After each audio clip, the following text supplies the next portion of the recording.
Commonweal அப்படிங்கிறது அன்னி பெசன்ட் அம்மையார் தான் வந்துட்டு எழுதினாங்க. சரிங்களா? ஸோ நியூ இந்தியா, காமன்வீல் அப்படின்ற 2 பத்திரிகை வந்துட்டு யாருடையதுன்னா அன்னி பெசன்ட்டுடையது. அன்னி பெசன்ட்டுடையது நியூ இந்தியா அண்டு காமன்வீல். சரிங்களா? இங்கே அன்ஹாப்பி இந்தியா அப்படிங்கிறது அன்னி பெசன்ட் எழுதுனது கிடையாது.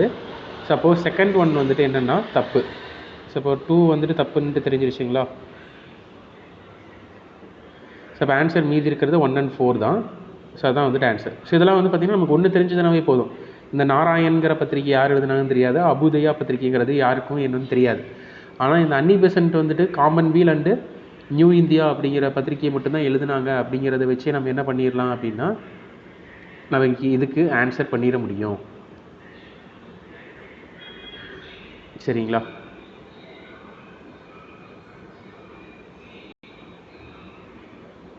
ஸோ இது புரிஞ்சுதானே எப்படி ஆன்சர் பண்ணுன்ட்டு? நமக்கு இதில் தெரிஞ்ச இன்ஃபர்மேஷன் அன்னி பெசன்ட் அம்மையார் பற்றி தான் தெரியும். அன்னி பெசன்ட் அம்மையார் எழுதுனது நியூ இந்தியா அண்டு காமன்வெல்த். இதை நான் நடத்தும் போது சொல்லியிருப்பேன். சரிங்களா? ஸோ அப்படிங்கும்போது அன்ஹாப்பி இந்தியாங்கிற பத்திரிக்கை அவங்க எழுதலை. அப்போ இது தப்பு. இப்போ இது தப்புங்கும்போது 2ங்கிறது தப்பா? 2ங்கிறது வராது. ஸோ அப்படிங்கும்போது ஆன்சர் சியாக தான் இருக்க முடியும், 1 and 4. ஸோ இதுலேருந்து நம்ம என்ன கற்றுக்கலாம் அப்படின்னா, இந்த நாராயண் அப்படிங்கிற பத்திரிக்கையை யார் எழுதியிருக்காங்கன்னா சித்தரஞ்சன் தாஸ் அப்படிங்கிறவர் எழுதியிருக்காரு. அபியுதயா அப்படிங்கிற பத்திரிக்கையை பண்டிட் மதன் மோகன் மலவியா அப்படிங்கிறவங்க எழுதியிருக்காங்க. ஸோ இதை வந்து நமக்கு தெரிஞ்சுக்க முடியாது, இந்த கொஷின் மூலமாக தெரிஞ்சுக்கலாம். இது மேபி வேறு இடங்களில் ஏதாச்சும் ஒரு கொஷினில் ரிப்பீட் ஆகலாம். அபுதயாங்கிற பத்திரிக்கை மதன் மோகன் மலவியா எழுதியிருக்காரு, நாராயண்கிற பத்திரிக்கை சித்தரஞ்சன் தாஸ் வந்து எழுதியிருக்காரு. இது புக்கில் இல்லை இந்த கொஷின். இந்த பத்திரிகையை பற்றியெல்லாம் புக்கில் இருக்கா அப்படின்னு கேட்டிங்கன்னா புக்கில் இல்லை. ஸோ இதை வச்சு நம்ம என்ன பண்ணிக்கலாம்னா ஆன்சர் பண்ணிடலாம். இந்த கொஷின் வச்சு இந்த 2 இன்ஃபர்மேஷன் நம்ம இங்கே தெரிஞ்சுக்க முடியுது.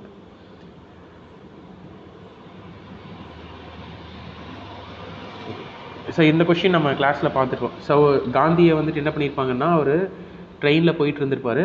அப்போது அவர் ஃபஸ்ட் கிளாஸில் வந்து வரக்கூடாது அப்படிங்கிறதுக்காக அவர் தூக்கி என்ன பண்ணிடுவாங்க, இங்கிலீஷ்காரங்க ஒரு ரயில்வே ஸ்டேஷனில் வெளியில் தூக்கி எரிஞ்சிடுவாங்க.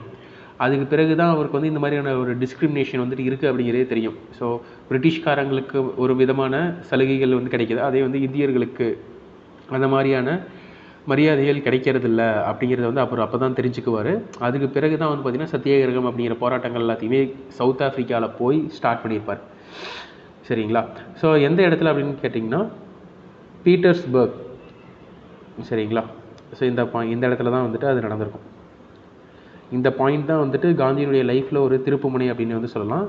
ஒருவேளை இந்த இடத்துல அவர் காந்தியை வந்துட்டு ட்ரெயின்லேருந்து வெளியில் போடல அப்படின்னா அவர் வந்துட்டு இந்தியா தேசத்தந்தியாக இருந்திருக்க மாட்டார். நம்ம காந்தியன் எரா அப்படிங்கிற ஒன்றை படிச்சிருக்கவே மாட்டோம். So next, Congress working committee met at dash and passed a resolution to demand independence of India. இந்தியாவிற்கு சுதந்திரம் தர வேண்டும் என்ற தீர்மானத்தை காங்கிரஸ் காரிய கமிட்டி எந்த சந்திப்பில் நிறைவேற்றியது? ஸோ வார்தா அப்படிங்கிற இடத்துல இருந்தால் வந்துட்டு இதை கொண்டு வந்திருப்பாங்க. சரிங்களா? இதை நம்ம இன்னும் பார்க்கல. இது வந்துட்டு 1939க்கு பிறகு வரும். சரிங்களா? வார்தா அப்படிங்கிற இடத்துல இருந்து காங்கிரஸ் ஒர்க்கிங் கமிட்டி வந்து என்ன பண்ணியிருப்பாங்கன்னா இண்டிபெண்டன்ஸை வந்து டிமாண்ட் பண்ணியிருப்பாங்க. ஸோ வார்தா அப்படிங்கிற இடத்துல தான் வந்துட்டு என்ன இருந்திருக்கும் அப்படின்னு கேட்டிங்கன்னா ஆசிரமம். என்ன ஆசிரமம்? சத்தியகிரக ஆசிரமம் அப்படின்னு ஒன்று காந்தி கட்டியிருப்பார். சத்தியகிரக ஆசிரமம் வந்துட்டு எங்கே இருக்குது அப்படின்னு கேட்டிங்கன்னா வார்தாவில் இருக்குது. அந்த இடத்துல இருந்து தான் காந்தியினுடைய தலைமையில் இந்தியாவுக்கு வந்து இண்டிபெண்டன்ஸ் வேணும் அப்படிங்கிற டிமாண்ட் வந்து பண்ணியிருப்பாங்க.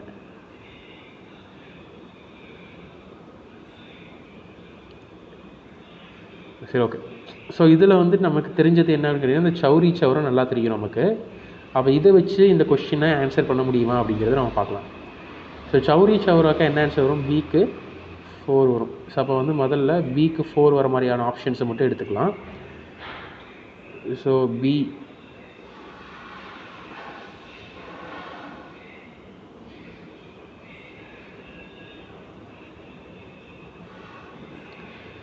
சரிங்களா? இந்த 2 ஆப்ஷன் மட்டும் நம்ம இப்போ எடுத்துக்கலாம். 3 2 4 4 1321. இதில் வந்துட்டு வேறு ஏதாச்சும் மேட்ச் பண்ண முடியுமா அப்படிங்கிறது வந்து பார்க்கலாம். ஸோ இதுக்கு அடுத்ததாக சத்தியாகிரகா ஆஃப் கைரா அப்படிங்கிறது நமக்கு தெரியாது. பரதொலி சத்தியாகிரகா, பரதொலியை பற்றி நம்ம பார்த்துருப்போம். ஸோ என்ன அப்படின்னு கேட்டிங்கன்னா, பரதொலியில் இருந்து தான் எதை ஸ்டார்ட் பண்ணணும்னு நினச்சிருப்பார், சிவில் டிஸ்ஒபீடியன்ஸ் மூமெண்ட்டை வந்து ஸ்டார்ட் பண்ண போகிறேன் அப்படின்னு காந்தி சொல்லிகிட்டு இருந்திருப்பார். ஆனால் அந்த தருணத்தில் தான் வந்து என்ன பண்ணியிருப்பாங்கன்னா, சௌரி சௌராவில் உத்தரப்பிரதேஷில் இருக்கக்கூடிய சௌரி சௌராவில் இருந்து ஒரு குரூப் ஆஃப் பீப்புள்ஸ் போய் என்ன பண்ணிட்டாங்க, அங்கே இருக்கக்கூடிய போலீஸ் ஸ்டேஷனை கொளுத்திடுவாங்க. அதனால அங்கே இருக்கக்கூடிய 22 போலீஸ்மேன் வந்து இறந்தனால அந்த சத்தியகிரகா அப்படிங்கிறது முடிவு கொண்டு வரப்படுது. சரிங்களா, நான் கோஆப்ரேஷன் ஒத்துழையாமை இயக்கம். ஒருவேளை இது நடக்கலை அப்படின்னா அவர் என்ன பண்ணிப்பாங்கன்னா, பர்தொலியிலிருந்து என்ன ஸ்டார்ட் பண்ணியிருப்பாங்க, சிவில் டிசோபீடியன்ஸ் மூமெண்ட், சட்ட மறுப்பு இயக்கம் அப்படிங்கிறத ஸ்டார்ட் பண்ணியிருப்பாங்க. சரிங்களா, ஆனால் அந்த பரதொலிக்கும் இந்த சத்தியாகிரகமும் டிஃப்ரெண்ட். ஸோ பரதொலி சத்தியாகிரகம் அப்படிங்கிறது 1928 தான் வந்து நடந்திருக்கும். பட் வந்து இங்கே கரெக்டாக கொடுக்கல, 1929 கொடுத்துருக்காங்க. ஸோ 1929, 28 அந்த ரேஞ்சில் அங்கே இருக்கக்கூடிய பரதொலியில் இருக்கக்கூடிய ஃபார்மர்ஸ்லாம் என்ன பண்ணியிருப்பாங்கன்னா போராட்டம் பண்ணியிருப்பாங்க. அதுதான் பரதொலி சத்தியாகிரகா. அப்போ சிக்கு வந்துட்டு என்ன தான் ஆன்சர் வரும் அப்படின்னு கேட்டிங்கன்னா 1 தான் வரும். அப்படிங்கும்போது ஆன்சர் பி தான். சரிங்களா, ஆனால் நமக்கு தெரிஞ்ச ஒரு ஆப்ஷன் வச்சு நம்ம என்ன பண்ணலான்னா 2 ஆப்ஷன் எலிமினேட் பண்ணிட்டோம். சரிங்களா, ஸோ இதுதான் ஆன்சர். நமக்கு தெரிஞ்ச ஒரே ஒரு ஆப்ஷன் தான், ஆனால் அந்த ஆப்ஷனை வச்சு நம்ம என்ன பண்ணிடணும், 2 ஆப்ஷன் எலிமினேட் பண்ணிட்டு இதில் 2ல் தான் ஆன்சர் வரும் அப்படிங்கிறத முடிவு பண்ணியாச்சு. அப்போ இதை வச்சு நம்ம என்ன பண்ண முடியும்னா ஆன்சர் கண்டிப்பாக போட முடியும். ஓகேங்களா, நம்ம ஆஃப் த சான்சஸ் இருக்குது. முன்னாடி வந்துட்டு 1/4 சான்ஸ் இருந்துச்சு. ஆனால் உங்களுக்கு ஒரு சின்ன இன்ஃபர்மேஷன் தெரிஞ்சதுனால 1/4 சான்ஸுங்கிறது என்னவா மாறிடுச்சுன்னா ஆஃப் த சான்ஸாக மாறும். அப்போ நீங்கள் பி அல்லது சி போடுவீங்க. இப்போ முன்னாடி வந்து பார்த்திங்கன்னா உங்களுக்கு கரெக்டாக இருக்கான சான்ஸ் 1/4, காவாசி தான் சான்ஸ் இருந்துச்சு. ஆனால் இப்போ வந்துட்டு உங்களுக்கு எவ்வளோ சான்ஸ் இன்க்ரீஸ் ஆயிருக்குன்னா ஆஃப் அ சான்ஸாக இன்க்ரீஸ் ஆயிருக்கு. சரி, நீங்கள் போகிறதுக்கான வாய்ப்புகள், உங்களுடைய ஆன்சர் கரெக்டாக இருக்கான வாய்ப்புகள் எப்போ அதிகம் அப்படின்னு கேட்டிங்கன்னா நீங்கள் எலிமினேட் பண்ணதுக்கு பிறகு அதிகம். உங்களுக்கு ஃபுல்லாக தெரியுங்கள, உங்களுக்கு ஃபுல்லாக தெரிஞ்சிருக்கணும் அப்படிங்கிற தேவையில்லை. சரிங்களா, இந்த மெத்தட்ஸ்லாம் நிறைய இடங்களில் யூஸ் ஆகும். நம்ம ஒரு கொஷினை பார்த்துன்னு இதை பற்றி தெரியவே இல்லை அப்படின்னு விட்டுட்டு போயிடக்கூடாது. ஸோ இது வந்துட்டு இந்த மாதிரி எலிமினேட் பண்ணி போடலாம். இதான் elimination method.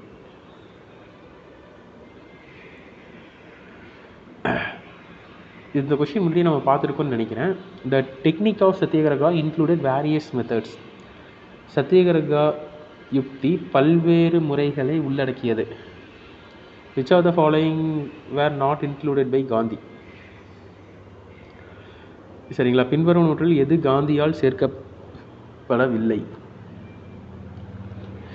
So satyagraha technique வந்துட்டு பார்த்திங்கன்னா ஏகப்பட்ட மெத்தட்ஸ் வந்துட்டு இருக்குது.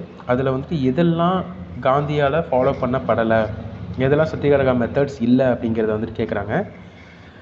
இதில் வந்துட்டு ஃபாஸ்டிங் அப்படிங்கிறது கண்டிப்பாக வரும், உண்ணாவிரதம். சரிங்களா, ஸோ உண்ணாவிரதம் வரும் அப்படிங்கும்போது 1 அப்படிங்கிறது வரும். அப்போ பி ஆப்ஷன் வந்து நம்ம என்ன பண்ணிக்கலாம்,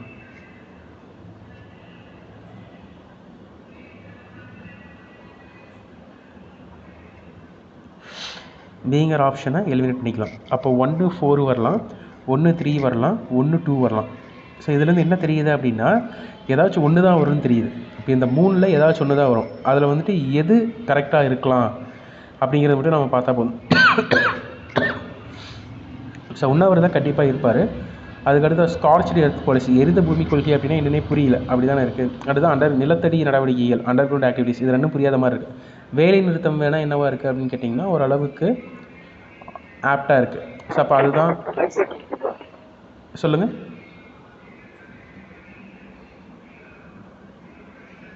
ஸோ இப்போ ஆன்சர் வந்துட்டு எது தான் வரலன்னு தான் கேட்குறாங்க.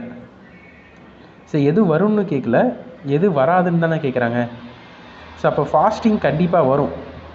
ஓகேங்களா, ஃபாஸ்டிங் கண்டிப்பாக வரும் அப்படிங்கும்போது 1ங்கிறது கண்டிப்பாக எல்லாத்துலேயும் வராது. அப்போ ஆன்சர் வந்து என்ன தான், பி. ஸோ இந்த கொஷின் வந்து பார்த்திங்கன்னா நல்லா தெரிஞ்ச கொஷின். இப்போ நாமளே வந்து பார்த்திங்கன்னா எது வருங்கிறதுக்கான ஆன்சரை தேடிட்டு இருந்தோம். 1 2 தான் வரும் அப்படிங்கிறத நம்ம சொல்லிட்டோம், கரெக்டுங்களா. ஆனாலுமே தெரிஞ்ச கொஷினுக்கு தப்பாக தானே இப்போ ஆன்சர் போட போனேன். ஸோ உங்களுக்கு நல்லா தெரிஞ்சிருக்கும். ஸோ இது வந்துட்டு நம்ம நிறைய இடங்களில் பண்ணக்கூடிய தப்பு. ஏன்னா அங்கே வந்துட்டு எது தான் அப்படின்னு கேட்டிருப்பாங்க. அப்போ மோஸ்ட்லி நம்ம எது தான் கேட்டிருக்காங்க, எதெல்லாம் சத்தியாகிரக முறைகளில் வரும் அப்படின்னு கேட்டிருக்காங்க அப்படிங்கிற மாதிரி நம்ம ஆன்சர் வந்துட்டு பண்ணுறதுக்கு போவோம். ஆனால் ஆக்சுவலி வந்துட்டு அங்கே கேட்டிருக்கிறது எதெல்லாம் சத்தியாகிரக முறையில் வராது அப்படிங்கிறது தான். ஆனால் நம்ம வந்து என்ன பண்ணுவோம், நல்லா கொஷின்லாம் படிச்சிருப்போம். ஒரு சில நேரங்களில் வந்து என்ன ஆயிரும் அப்படின்னு கேட்டிங்கன்னா, நம்மளை அறியாமலே நம்ம மைண்ட் வந்துட்டு எதெல்லாம் வரும் அப்படிங்கிறது தான் டிக் பண்ணிட்டு வரும். சரிங்களா? இது வந்துட்டு இந்த இடத்துலையும் தப்பு பண்ணுவோம், நிறைய எக்ஸாம்ஸ்லேயுமே வந்துட்டு தப்பு விட்டுருக்கோம். நானும் நிறையா தப்பு விட்டுருக்கேன். ஸோ அப்படிங்கும்போது இதை கொஞ்சம் நல்லா பார்த்துக்க வேண்டிய இடம்தான். எதெல்லாம் வந்துட்டு இன்க்ளூட் ஆகாது அப்படிங்கிறதான் வந்து நமக்கு தெரியணும். ஸோ இப்போ எதெல்லாம் வந்துட்டு இன்க்ளூட் ஆகாது, ஸ்கார்ச்டு எர்த் பாலிசியும் அண்டர் கிரவுண்ட் ஆக்டிவிட்டீஸ் தான் இன்க்ளூட் ஆகாது. அப்போ எதெல்லாம் இன்க்ளூட் ஆகும், ஃபாஸ்டிங் இன்க்ளூட் ஆகும் அப்படின்னு நமக்கு தெரிஞ்சிருச்சுனாவே இது ஒன்றுங்கிறது வராதுன்னு கண்டுபிடிச்சிட்டோன்னா பி தான் ஆன்சர் அப்படின்னு போட்டுடலாம். ஸோ புரியுதுங்களா? இந்த கொஷின் வந்து ரொம்ப ட்ரிக்கியான கொஷின். இப்போயே நான் தப்பு பண்ணுறது போனது தானே, இதே போல் எக்ஸாம்லேயும் நிறைய கொஷின் வந்து தப்பாக இருக்குது நிறைய பேருக்கு. இதை வந்து நம்ம கொஞ்சம் கரெக்டாக பார்த்துக்கணும். ஸோ எதெல்லாம் வராதுன்னு கேட்டிங்கன்னா அதை அண்டர்லைன் பண்ணிவிட்டு கொஞ்சம் கவனமாக வந்து போடணும். ஏன்னா இந்த கொஷின்லாம் வந்து பார்த்திங்கன்னா நல்லா தெரிஞ்ச கொஷின், ஆனால் தப்பு விட்டுருவோம். நம்ம கரெக்டாக தான் போட்டிருப்போம், ஆனால் அங்கே கேட்டிருக்கிறது தப்பாக கேட்டிருப்பாங்க. சரிங்களா? ஸோ அதனால் இந்த கொஷின்லாம் கொஞ்சம் பார்த்துக்கணும்.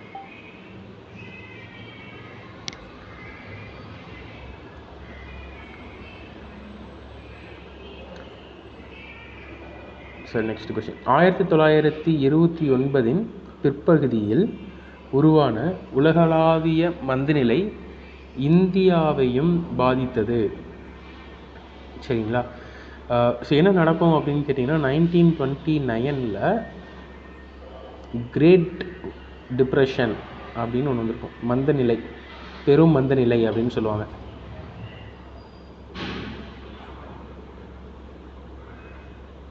சரிங்களா? ஸோ கிரேட் டிப்ரெஷன் ஒன்று வந்திருக்கும், பெரும் மந்தநிலை. ஸோ அப்படின்னா வந்துட்டு என்ன அப்படின்னு கேட்டிங்கன்னா, எக்கனாமிக்கல் தான். அதாவது வேலை வாய்ப்புகள் இருக்காது, எந்த ஒரு உற்பத்தியும் வந்துட்டு இருக்காது. ஸோ கொரோனா டைம் இருந்துச்சு இல்லை, எந்த ஒரு உற்பத்தியும் இல்லாமல் எல்லோரும் கஷ்டப்பட்டாங்கல்ல.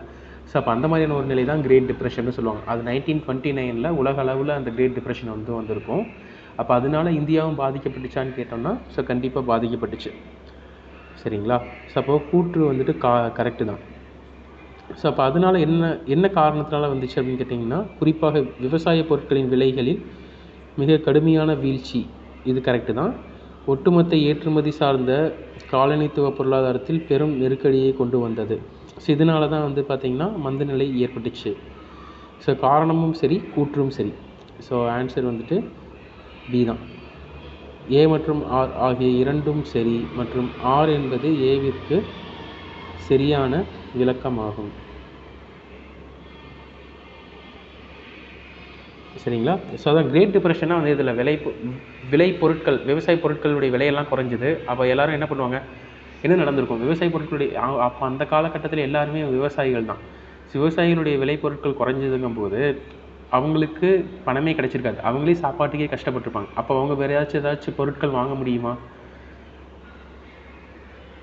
எந்த ஒரு பொருட்களும் வாங்க முடியாது. அப்போ உற்பத்தி குறைஞ்சிருக்கும். வேறு ஏதாச்சும் பொருட்கள் செஞ்சிட்ருக்காங்கன்னா அதோடைய உற்பத்தி குறைஞ்சிருக்கும். அவள் பொருளாதாரத்தில் யாருமே எதுவும் பண்ண முடியாத ஒரு நிலை வந்திருக்கும். சரிங்களா? எந்த ஒரு உற்பத்தியும் இல்லாமல் இருந்திருக்கும், வேலை வாய்ப்பு இருந்திருக்காது, பணம் மக்கள் கையில் இருந்திருக்காது. சரிங்களா? ஸோ அதனால் எக்ஸ்போர்ட்டும் எதுவும் பண்ணியிருக்க முடியாது. இங்கிருந்து வெளிநாட்டுக்கு பொருட்களை ஏற்றுமதி செஞ்ச முடியுமான்னு கேட்டிங்கன்னா ஏற்றுமதி செஞ்சுருக்க முடியாது. அப்போ இந்த மாதிரியான ஒரு சில விஷயங்கள்னால வந்துட்டு பார்த்திங்கன்னா என்ன நடந்துச்சு, இந்த கிரேட் டிப்ரெஷன் வந்து வந்துச்சு. சரிங்களா? ஸோ இது கூற்றும் சரி, காரணமும் சரி.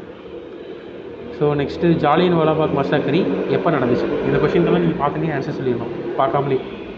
எப்போ நடந்துச்சு ஜாலியன் வாலாபாக் மசாக்கர், ஜாலியன் வாலாபாக் படுகொலை எந்த நாளன்று நடந்துச்சு? அந்த நாளுக்கு பேர் என்ன? இந்த கொஷினில் நிறைய தடவை ரிப்பீட்டடாக பார்த்துட்டோம்.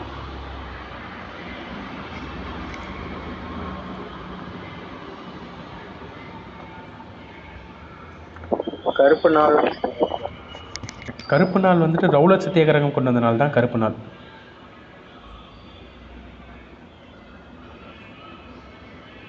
இல்லை கருப்பு சட்டம், இது கருப்பு நாள் தான், கரெக்ட் தான்.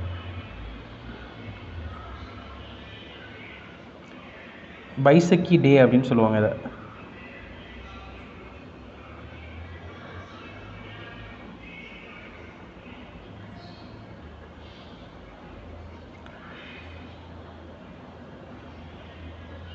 சரிங்களா? பைசக்கி டே 13th April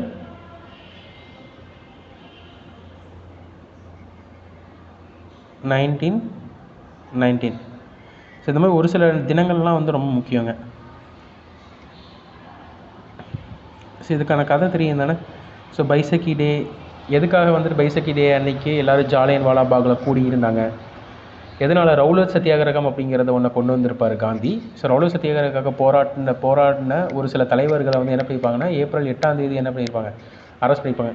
Satyapal Malik and Saifuddin Kitchlu அப்படிங்கிற 2 பேரை அரெஸ்ட் பண்ணியிருப்பாங்க. அந்த அரெஸ்ட் பண்ண லீடர்ஸ்க்காக ஒரு போராட்டம் அதே இடத்துல ஜாலியன் வாலாபாகில் நடந்திருக்கும். அதே நேரத்தில் நிறையா மக்களும் பைசக்கி நாள் அப்படிங்கிறனால கூடி இருந்திருப்பாங்க அந்த விழாவை கொண்டாடுவதற்காக. அப்போ அந்த ஒரு நேரத்தில் தான் வந்துட்டு பார்த்திங்கன்னா ஜெனரல் டயர் அப்படிங்கிற ஒரு தலைமையில் ஒரு படை வந்து அங்கே என்ன பண்ணியிருப்பாங்க, எந்த ஒரு முன் அறிவிப்பும் இன்றி சுட்டு கொண்டிருப்பாங்க. ஸோ அந்த 10 நிமிடங்களுக்கு அந்த துப்பாக்கி சூடு நடந்ததாகவும் 379 பேர் அந்த துப்பாக்கி சூட்டில் இறந்ததாகவும் வந்துட்டு கணக்கில் சொல்லப்படுது. ஆனால் உண்மையாலுமே 1000-2000க்கும் மேலே இறப்பு விகிதம் இருந்ததாக சொல்கிறாங்க.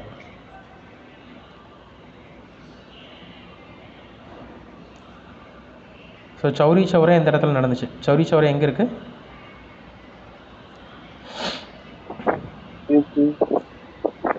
So UP.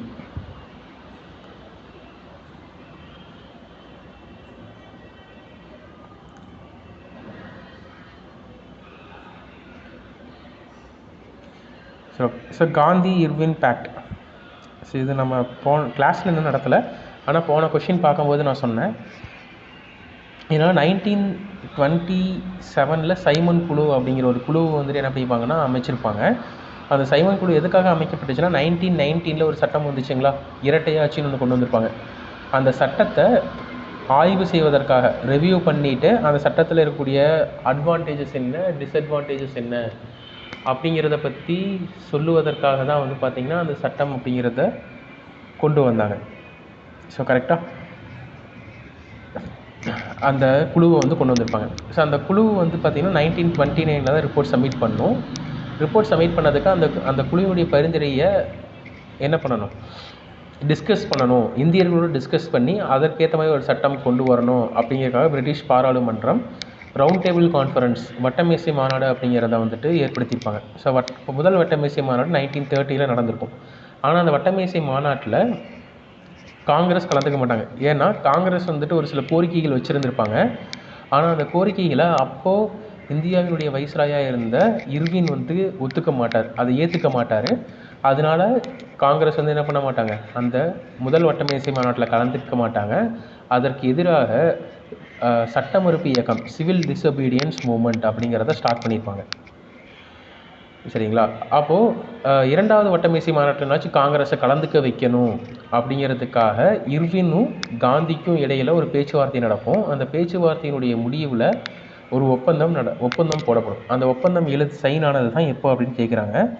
ஸோ அப்போ அது எந்த ஆண்டில் சைன் ஆகிருக்கும்? 1931 தான். எத்தனாம் தேதி? 5ஆம் தேதி தான். ஆனால் அது மார்ச்சா, ஏப்ரலா, ஜூனா, மேவா, செப்டம்பரா அப்படிங்கிறத போட்டு குழப்பியிருக்காங்க. ஸோ இது எப்படி ஈஸியாக ஞாபகம் வச்சுக்கலாம் அப்படின்னு கேட்டிங்கன்னா, இந்த இர்வின் பேக்ட் இருக்குல்ல, இந்த ஒப்பந்தம் இருக்குல்ல, இந்த ஒப்பந்தத்தில் காந்தி ஒன்றை கேட்டிருப்பார். என்னென்னா, இந்த டைமில் பகத்சிங்கு அவர் கூட இருந்தவங்க எல்லாத்தையும் தூக்கில் போடுறதுக்கான ஒரு சட்டம் முன்னாடி கொண்டு வந்திருப்பாங்க. அவங்களை தூக்கில் போடுறதுக்கான ஜட்ஜ்மெண்ட் வந்திருக்கும். அப்போ அவங்கள ரிலீஸ் பண்ணணும்னு கேட்டிருப்பார். ஆனால் பகத்சிங்கையும் ராஜ்குருவையும் ரிலீஸ் பண்ண மாட்டேன் அப்படின்னு இர்வின் சொல்லியிருப்பார். ஏன்னா இர்வின் போகக்கூடிய ட்ரெயின்லேயே அவங்க பாம்பு வச்சுருப்பாங்க. அதனால் அவர் ரிலீஸ் பண்ண மாட்டேன்றவார். சரிங்களா. அவங்களை எப்போ தூக்கில் போடுவாங்க அப்படின்னா மார்ச் 23, 1937 தூக்கில் போடுவாங்க. ஸோ அப்போ இந்த பேக்டும் எப்போ சைன் ஆகும் அப்படின்னு கேட்டிங்கன்னா அதுக்கு முன்னாடி தான் சைன் ஆகும். 5th மார்ச் 5வது மார்ச் 1931 தான் சைன் பண்ணியிருப்பாங்க.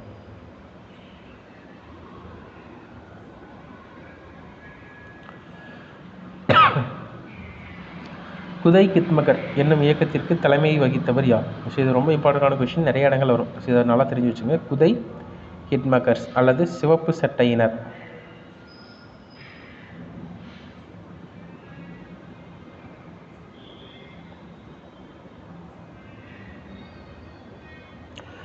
சிவப்பு சட்டையினர் தான். ஸோ இவங்க எந்த பகுதியில் போராட்டங்கள் நடத்தியிருப்பாங்க அப்படின்னு கேட்டிங்கன்னா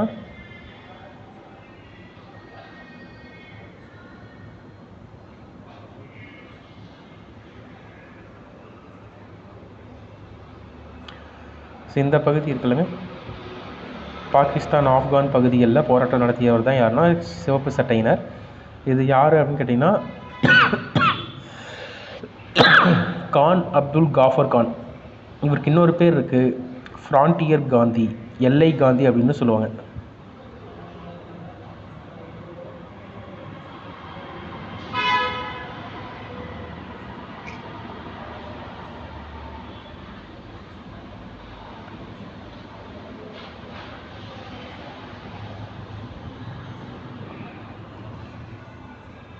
சரிங்களா, ஃப்ரான்டியர் காந்தி அல்லது எல்லை காந்தி அப்படின்னு வந்து சொல்லுவாங்க.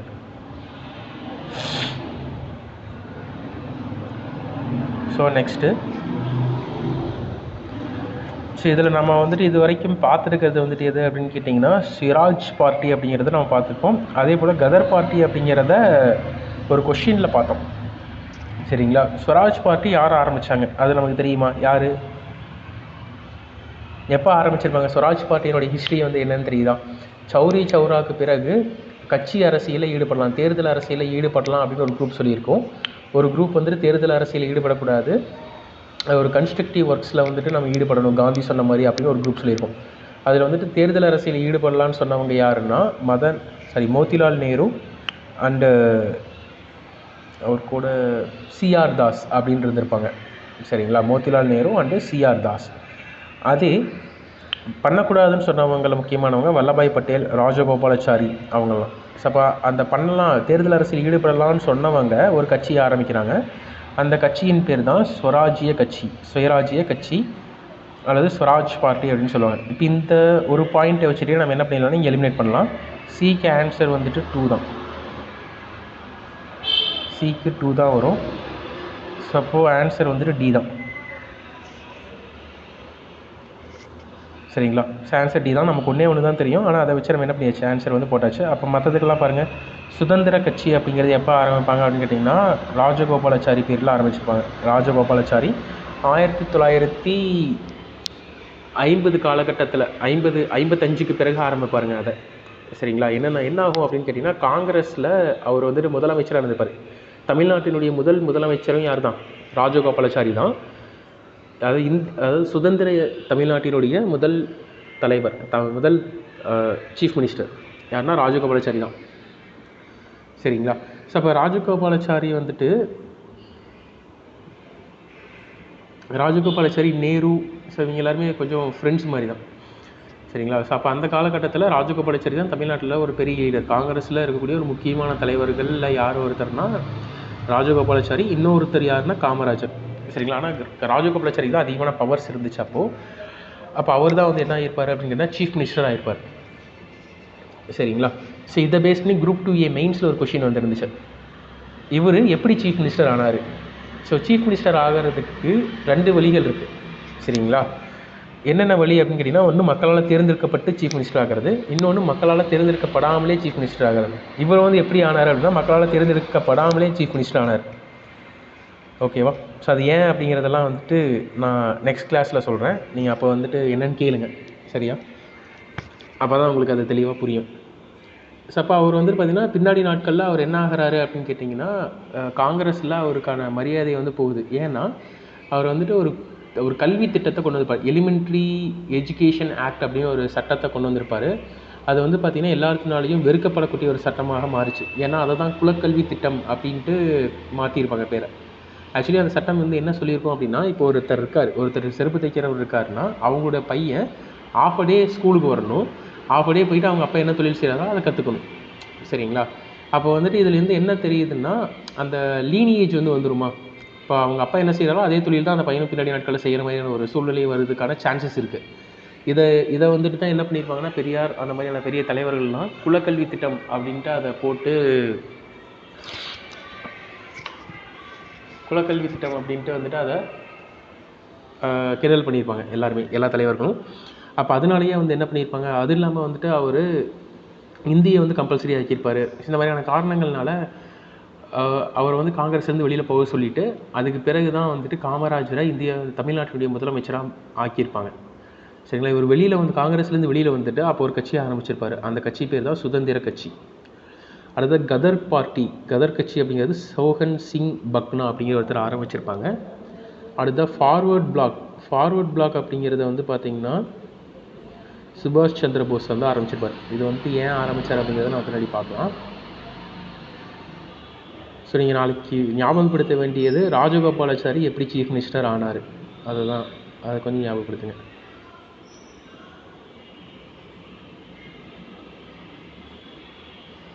இந்த கொஷின் ரொம்ப முக்கியமானது. Second round table conference of 1931.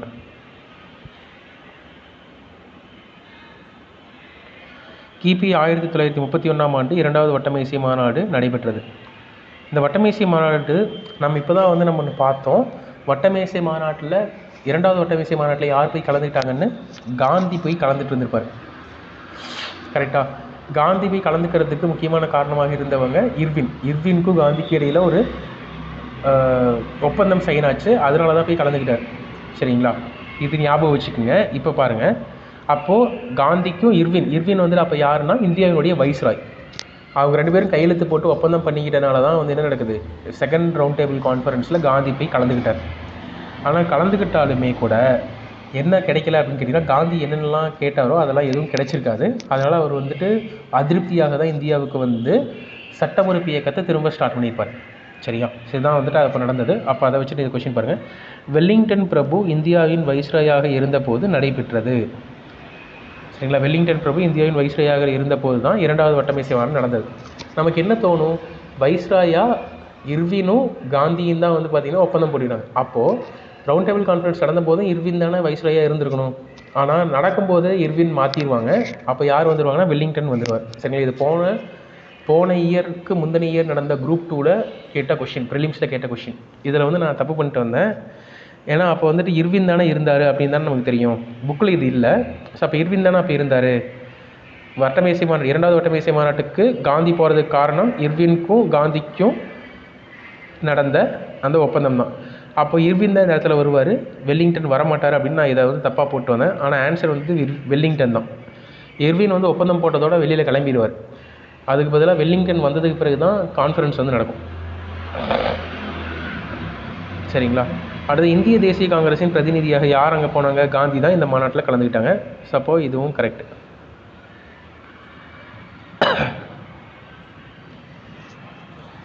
Which of the following journal not started and associated with Mahatma Gandhi? இதில் வந்துட்டு எது காந்திக்கும் அதுக்கும் சம்மந்தம் இல்லை அப்படின்னு கேட்குறாங்க. So new India, young India அப்படிங்கிறது காந்தியோடது. நியூ இந்தியா யாருடையது? நியூ இந்தியா யங் இந்தியா குழப்பிகிட்டே இருக்கும். New India Annie Besant.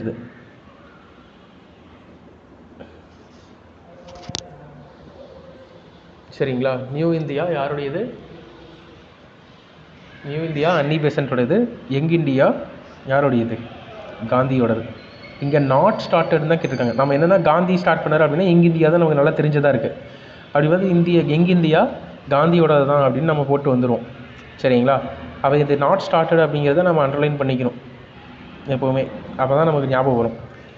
So அப்புறம் இந்தியன் ஒப்பீனியன் அப்படிங்கிறத வந்துட்டு யார் ஸ்டார்ட் பண்ணாங்க அப்படின்னா காந்தி தான் ஸ்டார்ட் பண்ணியிருப்பார். எங்கன்னா ஆஃப்ரிக்காவில்.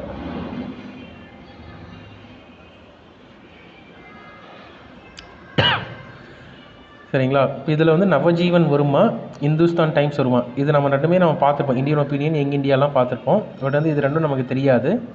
ஸோ அப்போ எது வரும் அப்படின்னு பார்த்தீங்கன்னா ஹிந்துஸ்தான் டைம்ஸ் தான். நவஜீவன் அவர் தான் எழுதியிருப்பார். பட் இந்துஸ்தான் டைம்ஸ் வந்துட்டு அவர் எழுதலை. சரிங்களா?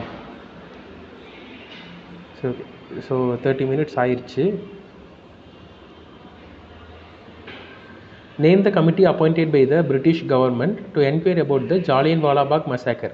ஸோ Jallianwala Bagh massacre வந்துட்டு விசாரிக்கிறதுக்காக எந்த கமிட்டி வந்துட்டு கொண்டு வரப்பட்டுச்சு? எந்த கமிட்டிங்க? So Hunter committee. சரிங்களா? ஸோ ஹண்டர் கமிட்டி வந்து என்ன பண்ணுவாங்க அப்படின்னு கேட்டிங்கன்னா, அவங்க மேலே எந்த தப்பும் இல்லை, அதனால் வந்துட்டு அவங்கள வேலையை விட்டு தூக்கியிருப்பாங்க. பட் வந்துட்டு அவங்களுக்கான பென்ஷன் அண்டு ஃபண்ட்ஸ் எல்லாமே வந்துட்டு பிரிட்டிஷ் அரசாங்கம் கொடுத்துருப்பாங்க. சரிங்களா? Hunter commission. ஸோ இதுதான் வந்துட்டு ஆன்சர். ஸோ இந்த கொஷின் பாருங்கள். இந்த கொஷினுக்கு என்ன answer? Founder of Swaraj party, Swarajya கட்சியின் ஆரம்பித்தவர் யார்? யார் ஆரம்பிச்சாங்கன்னு பார்த்து. Motilal Nehru. D option sir. So B option Chittaranjan Das. ஈஸியான கொஷினாகவே வருதே. இதுவும் நம்ம போன கிளாஸில் பார்த்தோம். கம்ப்ளீட் பூர்ண சுயராஜ் அப்படிங்கிறது எப்போ கொண்டு வந்தாங்க? லாகூர் மாநாட்டில். சரிங்களா, லாகூர் மாநாட்டுக்கு பேர்னே பூர்ண ஸ்வராஜ் மாநாடு அப்படின்னு தான் சொல்லுவாங்க. லாகூர் காங்கிரஸ் மாநாடு. சரிங்களா, பூர்ண ஸ்வராஜ். அதாவது நேரு தான் இதுக்கு தலைமை தாங்கியிருப்பார். பிரிட்டிஷ் வந்து நமக்கு இதே கொடுக்கலனாலுமே கூட நாமளே வந்துட்டு சுதந்திரத்தை எடுத்துக்குவோம் அப்படின்ட்டு ஜனவரி 26, 1930 தான் நம்மளுடைய சுதந்திர தினம் அப்படின்னு அறிவிச்சிருப்பாங்க. சரிங்களா, அதுதான் வந்து லாகூர் காங்கிரஸ் மாநாடு. ஓகே, ஸோ இதோட நம்ம இன்னைக்கு கம்ப்ளீட் பண்ணிக்கலாம்.